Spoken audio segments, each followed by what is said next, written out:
Hey there, cats and kitties. I am the Blues Man, Johnny Blues, and with this video, we're discussing my thoughts on episode 1 of the second half of season 3 of Shokugeki no Soma, Sen no Sara, or the third plate, with the added extended title, Toutsuki Ressha-hen.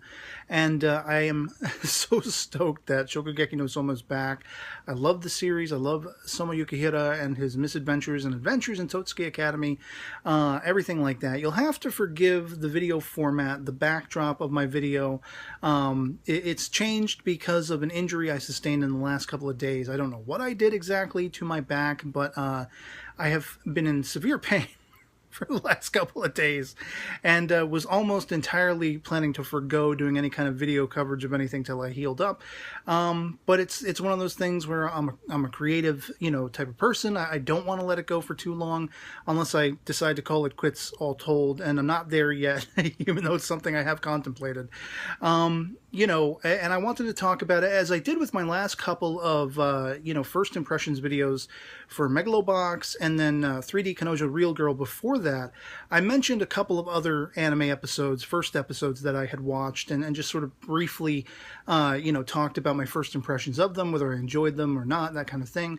And I have enjoyed most of them in the majority. I just haven't felt compelled to talk about them for the most part. But in the last few days, I've watched the first episodes of Hinamatsuri, which I guess there was like an OVA made a long time ago, at least I've seen a preview for, and it's this really weird show about like what I assume to be an alien girl, sort of Mork from Mork and Mindy style, comes down in like this metallic egg or whatever, and she's got telekinetic powers, and it's really goofy, and like it's kind of hard to make sense of what's going on in the first episode, but I did enjoy it for what it was. I was really excited about Sword Art Online Alternative Gun Gale Online, GGO, which is telling, as the title suggests, an alternative story to the unfolding Gun Gale Online, part of Sword Art Online 2, which subsequently is my favorite, anything to do with the anime version of Sword Art Online, that whole GGO arc. I love that. I checked into Persona 5, the animation. I know it's based on a game. I have a complete unfamiliarity with it, but I liked the first episode. I checked out the first episode of Caligula just earlier today, and it kind of reminded me of Persona 5. Like, they seem very reminiscent. But it was really weird. I have no idea what in the hell was going on in the first episode of Caligula. The thing that I really loved about it was all of the sort of psychological discussion. And it feels like it's kind of going to be a psychological thriller, action-y kind of thing. I think it, too, is based on a game.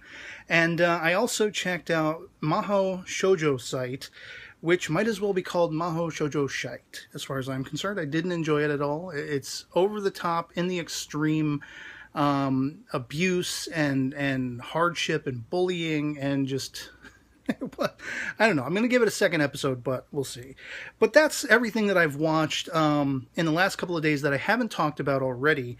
In one of my previous videos, I did talk about Gegege no Kitaro, the new modern incarnation of that, as well as Comic Girls. And I wanted to give a brief shout out to a channel I watch, Phantom Blue. I'll link the channel in the description below. She has covered both Gegege no Kitaro as well as Comic Girls in a couple of videos recently. And I love her exuberance in talking about Gegege no Kitaro, her sort of not sure where how much I like it or not with Comic Girls, very much matching my own sort of perspective on it. And she's given me a couple of shout outs in the past. I love her very approachable style of just having a conversation, and you feel like you're part of a little crew, that she's talking to a friend when you're watching her video. So wanted to give her a shout out for that. I know she loves Shokugeki no Soma as well, and she's read the manga, I believe, which of course I never have, but I think a lot of the stuff that's going to be happening in the second half of the third season is stuff she's probably going to already be familiar with. But obviously it's not something I'm that familiar with, not having read the manga, and so I've been really just longingly anticipating picking up with it again, especially after the bomb drop revelation of the cliffhanger of the last episode of the first half of Season 3, where Arina and Azami, daughter and father respectively, find out that Soma is Joichiro's son. And the ramifications of that, I love the weightiness that carries all through this, sort of welcoming back episode, where Arina, for all intents and purposes, pays Soma an after-hours visit in his, room at the Polar Star Dormitory. And holy hell, she looks good. She looks like she's right on the precipice of mounting his ass, but she's reluctant. And his oafishness is kind of like, what do you want?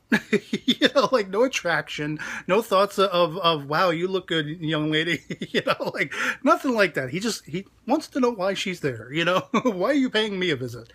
And their whole conversation, her really mulling over what her past has been like. The fact that she had no passion for the culinary arts, for tasting or creating food, creating dishes, creating meals.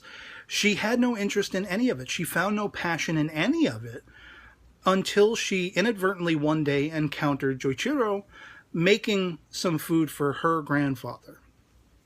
And, because her god tongue, like she had an appointment to taste some other aspiring, cook or artist's food preparations, and it had been canceled. So she was left to sort of rove around the big family mansion or whatever, and she just happened to catch a whiff of the aroma of Joichiro's food. And this brought her, sort of sniffing around, trying to pinpoint where it's coming from, and her stomach starts growling really loudly, which gets the attention of Joichiro and her grandfather. And Joichiro's, he's a good sport. He's like, even though you told me there was not going to be anyone else around, this is all on the down low. Okay, the kid's here. It would be boring if it was just us guys. Let's have her taste some of the food too. Make it fun, make it like a little family thing. And she kind of falls head over heels for him in that moment, but she also falls head over heels in love with the idea of the culinary arts, of putting ingredients together the most masterful way possible to make this epic cuisine. And it was down to his ethos, which is matched and mirrored in Soma, that if you get things too perfect, if you lock in on a specific way to do things, there's no freedom to it. There's no creativity. There's no, sort of off the topness about it, creating on a whim, and she admires that, or at least admired that in Joichiro. And I think she there's a parallel when she does finally taste Soma's dish that he decides to prepare for her in this nighttime visit in this episode. Everyone downstairs is kind of eavesdropping through those really old school like pipelines that go to each and every room. You would request like dinner be brought to your door by the help or something like that. But they can hear the whole conversation going on between Arina and Soma. And like Megumi, she's leading the charge of everyone freaking out. Hisako, Arina's right-hand lady, or secretary as they call her, she's freaking out. She was going crazy because she didn't know where the hell Arina was. She thought Azami had come and taken her effectively and everything like that. And but they end up figuring out that's where Arina is, and there's so much concern about the fact that he went and got cheapo eggs from a cheapo store, like on sale.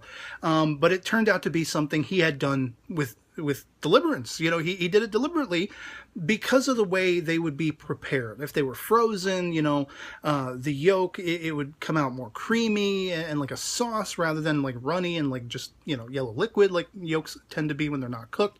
And all this stuff, it was all, precognitive on his part as far as the kind of dish he was going to make for Arina in that scene, but that he had been thinking about for a little while already. So he puts it into practice, and Arina is absolutely gobsmacked. She will not be moved, as he has requested, to admit the fact that it is, air quotes, delicious by any stretch of the imagination, but it is just enough of a boost to her confidence and to her lacking direction, as brought, about by Azami's hand clasping onto everything, and Central's hand manipulating everyone and forcing everyone into a corner. And anyone who has gone against what Azami has outlined with Central's, sort of plans, this all being conducted by a news broadcast headlined by Tsukasa, like the last guy you want in front of a camera, because of how timid he is.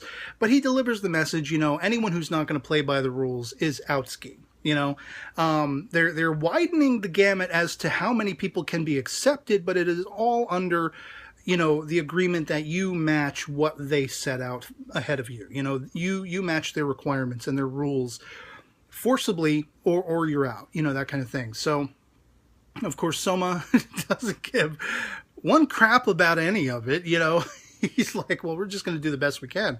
But Erina, she needed a confidence boost, and that's what Soma's dish gave her, effectively. So she rounds everyone up the next day, and she leads the clarion call. With our talents, with everything that we've accumulated as far as the education, realizing how to put ingredients together, all of our special talents and gifts that we all have uniquely amongst ourselves and, you know, against each other, we are going to cumulatively put Azami in their places by being ourselves, by tapping into our talents that we have honed and that we have, you know, if not perfected, we're on the way to perfecting. And so her getting that confidence boost and Soma's, you know, self-satisfaction that he knows he brought that about in her, that it was something she really needed. She needed, as he said, to be reminded of that passion she had that had awoken when she first sampled the dishes created by Joichiro, his father. And he managed to successfully do it. And I love that. I love that, you know, the whole idea of now Erina being faced with and having to contemplate, this guy I haven't liked since day one is the son of this guy I hold up on a pedestal.